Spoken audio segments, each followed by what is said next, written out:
Time Twins, The Water Tower, Chapter 2. All that evening, Stacey found herself unable to shake the strange encounter from her mind. By the time the sun rose the next morning, that same event had occurred 100 different times in 100 different ways. Even after the sunrise, Stacey lay motionless on her bed, going over and over the events, trying desperately to make some kind of sense, any kind of sense, out of what she had experienced. Was it possible that, for the past 14 years, she had had a twin whose existence had been a secret from her up until now? Don't be ridiculous, she admonished herself aloud. That kind of thing only happens in the movies. Honey, did you say something? Stacey looked up to see her mother looking at her through the doorway. Her face creased with concern. Nothing, Mum. Mum hesitated for a moment as though somehow she didn't quite trust the answer, before finally departing. With a heavy sigh, Stacey hauled herself out of bed, shutting the door behind her mother before getting dressed. The second day of school was not like the first.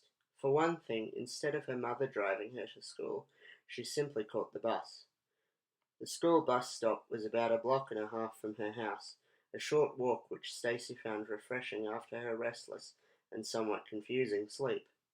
The second difference was that, unlike yesterday when she had been the new loner, now she had Abigail waiting for her upon arrival. Unfortunately, the one downside with having friends, especially good ones, was that they often noticed when something was bothering you, which of course Abigail did. What is it, Stacey? I don't know. Something weird happened yesterday afternoon. Which was? Stacey remained silent. Oh, come on, Abigail pressed, playfully bumping her shoulder. You can tell me. Stacey paused, considering for a moment. Although it hadn't even been 24 hours since their first meeting, Abigail had proven herself to be a good-hearted, non-judgmental person. Perhaps she, of all people, could understand the situation. I got off the bus at the wrong stop, she began at last. Is that all? We've all done that before. Last year No, that wasn't the problem, Stacey interrupted. See, the strange part was after I got off. Abigail raised her eyebrows, causing her green eyes to bug out behind her glasses. And? I went 2 stops too fast, so I had to go right into town to catch the bus home. I was racing to catch the bus when I crashed into this other girl. Oh, but that wasn't it. See, this other girl, I could have sworn. This is going to sound really silly. What's silly? The other girl was me. Abigail's expression of piqued interest in her story suddenly changed to one that suggested her friend might be crazy. I mean, obviously she wasn't me. Not the real me, anyway. But she could have easily been my twin. Except I don't actually have a sister. Have you asked your parents about it?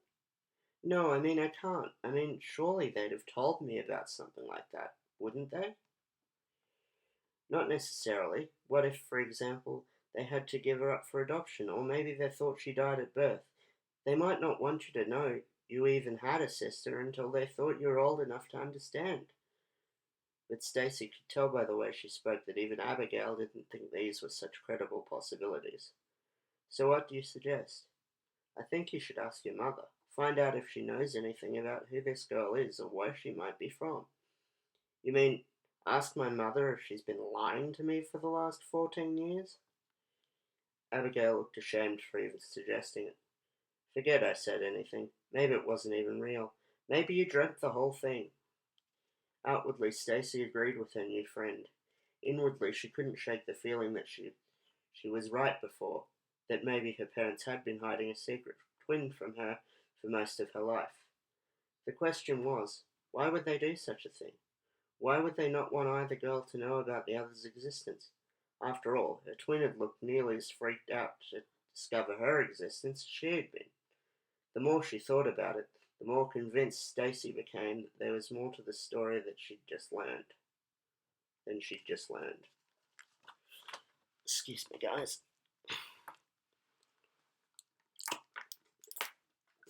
I know that's getting to be a bit of a routine, sorry. Has anyone heard of the water tower? Having seen the site under construction on the first day they moved into town, Stacey's hand shot up, along with those of several other students. Good, their teacher acknowledged. Can anyone tell me what it's for? Every hand immediately dropped. Mr. Bennet's look of approval turned to one of disappointment, as though someone had offered him a bag of delicious sweets and not delivered on their promise. Well, I'll tell you, he said at last. As you know, all the residents in our fair city are purely on tank water. There is no central city system. Can anyone tell me why? Please, Mr. Bennet, called the girl in the back row. Yes? Everyone turned to face her. As the girl settled herself in preparation for her delivery, Stacey instantly got the impression of a haughty know-it-all. Mr. Bennet, the reason that the entire city runs on tank water is because the underground aquifers were poisoned by volcanic ash over 1,000 years ago. Yes, Claire, that is correct. As you all know, our fair city was built atop an extinct volcano. Unfortunately, those first settlers soon discovered that the underground system was contaminated by volcanic ash, which leached into the soil, thus spreading into nearby lakes and creeks. As a result, none of the water is safe to drink, and all residents are required to have rainwater tanks. The Water Tower project is an initiative by the EPCC to reclaim those poisoned water sources, thus creating a potential main supply, making it easier and more convenient for us all to get necessary water. Stacey felt confused. Mr. Bennet, how would a main supply make obtaining water easier? I mean, aren't things better off the way they are now? Stacey, isn't it? She nodded. Well, imagine for a moment, Stacey, that our tanks run dry. Under the present system, the whole city would have to have a fresh supply trucked in from outside sources. With our own mains water, we should never have that shortage in the first place. But wouldn't that make things more expensive? Any other questions? Mr. Bennet asked, blatantly avoiding hers. Yes, Billy. How does the reclamation process work? I'm glad you asked, Billy. Firstly, a pump is placed over the aquifer to acquire the water. Realizing that her question had been avoided, Stacey sank back in her chair. By the time she arrived home that afternoon, Stacey had made up her mind to follow through with Abigail's advice. After all, if anyone should have the answers, it would be her mother. Unfortunately, her mother wasn't home. Kicking off her shoes by the door, she dumped her school bag on the living room couch and went in search of her errant parent. Mum, are you home? Arriving in the kitchen, she saw that a note had been pinned to the fridge with a large frog-shaped magnet. Pulling off the magnet, she read the note. Gone to the store, back soon, love Mum. Although she knew it wasn't possible, she found herself with the irrational feeling that her mother had slipped out simply to avoid her questions. Throwing herself down on the couch beside her bag, she felt her eyes close and drifted off to sleep.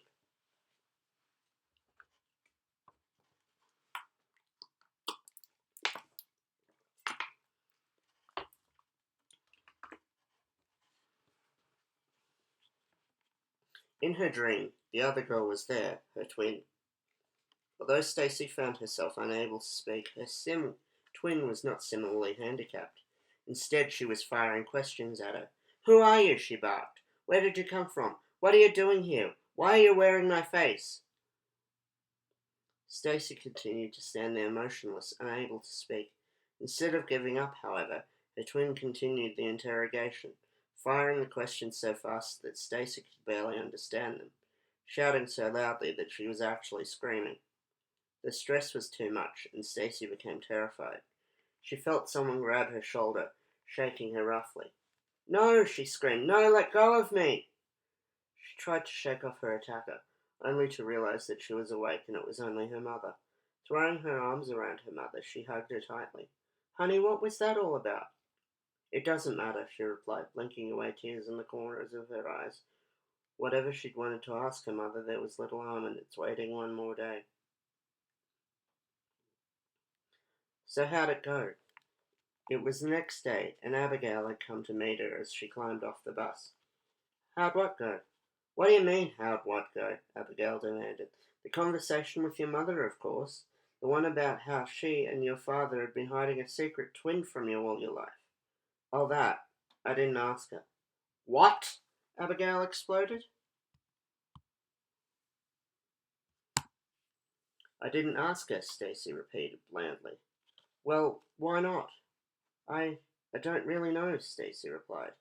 I came home from school promising myself that I was going to say something, saw this note on the fridge that said Mum had gone to the store, collapsed on the living room couch, and I guess I must have forgotten.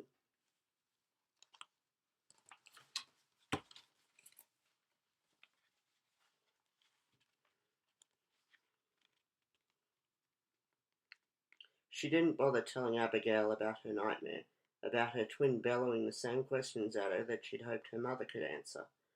So what are you going to do then? I really don't know. I guess I'll have to ask her tonight. I hope you remember this time, Abigail replied, though the tone in her voice suggested that she knew Stacey was lying. The rest of that day passed by slowly. Feeling guilty for lying to her, Stacey kept her distance from Abigail. Unfortunately, few other students would even sit with her, let alone engage her in conversation, making her feel more and more lonely until she found herself spilling her guts to her new friend. Fortunately, Abigail was the decent sort, with a very forgiving nature, and she got over the betrayal far more quickly than Stacey had expected. Her one demand, though, was that Stacey follow through with her original plan and ask her mother what was going on. She offered to come home with her so that they could do it together, but Stacey decided that was a little too confrontational. Instead, they parted on the same terms that they always did, with Stacey agreeing to speak to her mother. Mum, are you home? At first, Stacey assumed that her mother had gone to the store the same as yesterday, until she emerged from the back of the house. Yes, sweetie, is there a problem? Mum, I need to talk to you about something. Mum looked concerned. Is there a problem at school? Stacey was suddenly nervous. Could we sit down?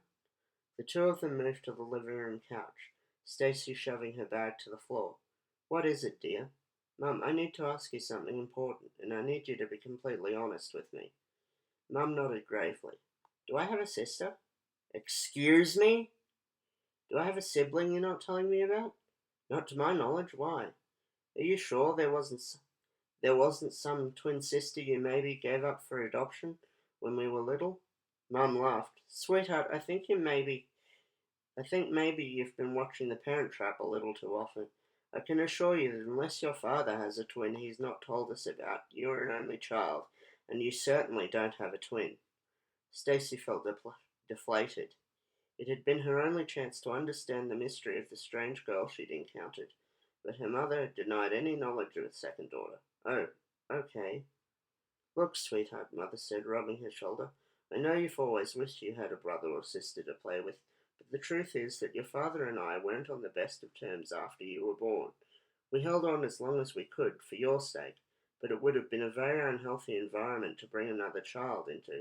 It was bad enough trying to keep our problems from reflecting your life. I I understand, Stacey replied unhappily. After several more seconds she rose and went to her room. The only problem was she'd seen the other girl's face as plainly as she saw her own reflection in a mirror, so if she wasn't her twin, who was she?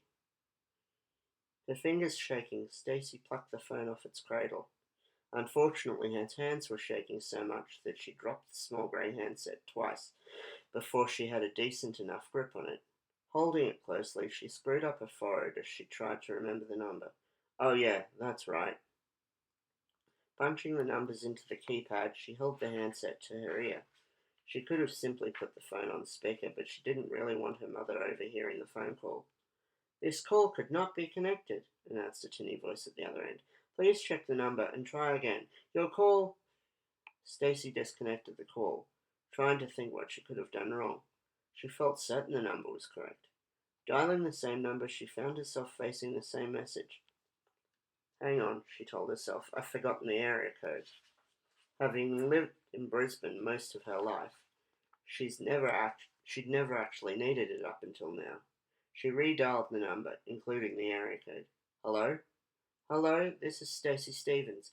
I'm calling for my father, Bruce. One moment, please. The line went silent for a moment or two, and then the same secretary's voice returned. I'm sorry, miss. It appears he's gone home for the day. Would you like me to give you the number? No, thanks, Stacey replied. I know the number. She ended the call, waited a moment, and dialed her old home number. She found it repugnant that her father had kept their old family home as his own private love nest, but at least she could reach him if she had to. The phone rang. Stacey waited. The phone continued to ring. Stacey continued to wait. After several seconds, the phone became engaged. I hate you too, you worthless pile of garbage, Stacey shouted into the receiver before slamming the phone back into its cradle, frustrated. Honey, is something wrong? Stacey looked up to see her mother standing in the doorway between the kitchen and the hall. Oh, great, she thought, now even more annoyed at her father. I wonder how much she heard. Nothing, Mum, she replied tightly. She winced inwardly, aware of how pitiful the lie sounded. Mum stood there for a couple of minutes as if considering whether or not to take her daughter at her word before finally turning away. As soon as her mother disappeared, Stacey stalked upstairs, slammed her bedroom door, and threw herself down on her bed. Hugging her pillow to her chest, she lay there in seething frustration, wondering how she was ever going to uncover the mystery that was her doppelganger. Like most girls her age, Stacey enjoyed spending her Saturdays at the main shopping centre. Unfortunately, her mother's job as a substitute teacher didn't really pay all that well, meaning that Stacey's pocket money wasn't exactly stellar, so that all she could usually afford was window shopping. Before they'd left Brisbane, she had considered applying for a job at a local ice cream parlour, or maybe as an usher at the cinema, but they had moved before she'd been able to do anything about it. Just as well, because having to leave her job so soon after getting it probably wouldn't have looked too good on her resume anyway. Sorry. She's been in the shopping centre for nearly 3 hours. Now she was sitting in the food court, enjoying a soft-served vanilla ice cream. It was very hot despite the centre's air conditioning, and she struggled to keep the melting ice cream from dripping all over the powder blue tank top and black stretch pants she was wearing. That was when she spotted her. She sat at a table, laughing and joking with a group of friends, her face turned in the opposite direction. Nevertheless, Stacey felt certain that it was her. Spotting a spare table closer to the group, Stacey moved in, careful not to draw attention to herself.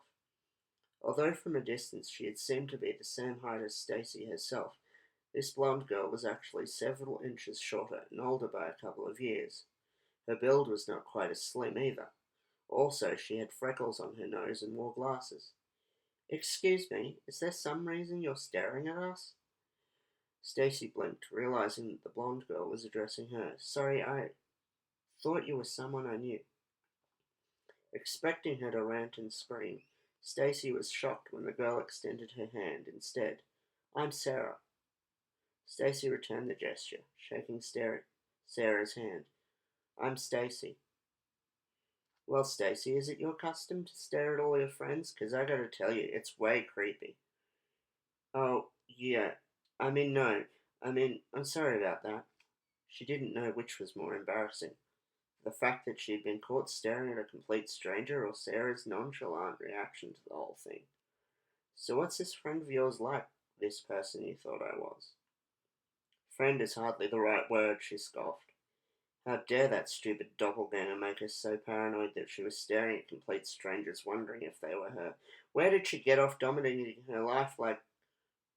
Across the food court she could see her, window shopping like she had been not 10 minutes ago. This time, however, there was no mistaking the girl for anyone other than her errant twin. For the girl across the court was even dressed in similar fashion, right down to the white tennis shoes. Stacey, hey Stacey, are you alright? Stacey came to, seeing that Sarah was waving a hand in her face, the multiple bracelets on her wrist jangling wildly. Huh? Where'd you go? Her new friend asked. Outer space? Suggested one of the boys in the group. Sarah shot him a look, causing him to fall silent. Don't tell me this friend of yours is still bothering you, she said, addressing Stacey. Friend? She asked half-dazed before remembering her doppelganger. She cast her eyes around the food court, trying desperately to relocate her. I'm really sorry, I've got to go. She rose from her seat, still scanning the surrounding area. Hey, whatever, Sarah responded. Just don't go staring at anyone you think might be her next time. She turned back to her friends. It was half an hour later, and Stacey was still wandering aimlessly. She hadn't seen any sign of her twin since. Sure, she'd seen half a dozen blonde girls, but hardly any of them had come close to matching the description. Some of them were shorter, some of them were taller, some with short hair, some with long. Most had blue eyes, but some, like Sarah, had been dark-eyed and a little bit older. Not since this morning had there been anyone who even came close, and Stacey was beginning to wonder if she had imagined the whole thing. Perhaps the girl she imagined she'd run into that afternoon didn't even exist. Perhaps her mind had been playing tricks on her. It was getting late, and she was just about to go home when across the aisle she saw a familiar reflection in the window of the shop opposite. Turning around slowly so as not to disturb her, she came face to face with nothing. Hey, wait! She cried, noticing her vanish around a corner. She broke into pursuit, thankful that she had favoured her tennis shoes over high heels that morning. Unfortunately, so had her twin. She raced up the aisle, trying not to bump into other patrons as she raced after the girl. Stop! I need to talk to you! She shouted, not caring how ridiculous her fellow customers thought she was. She came careening around yet another corner just in time to see her twin vanish into the women's bathroom. Following her inside, she locked the door behind them. 2 of the 3 stalls were vacant. Only one had the red occupied notice on the door. You may as well come out. I know where you are. No response. It's the only one that's locked. The sign on the door changed from occupied to vacant. I can see your feet. The white tennis shoes vanished instantly. Stacey smiled to herself. Heart thudding loudly in her chest, she walked over to the stall and gently pushed the door open. I hope you'll join me next week for Chapter 3. Until then,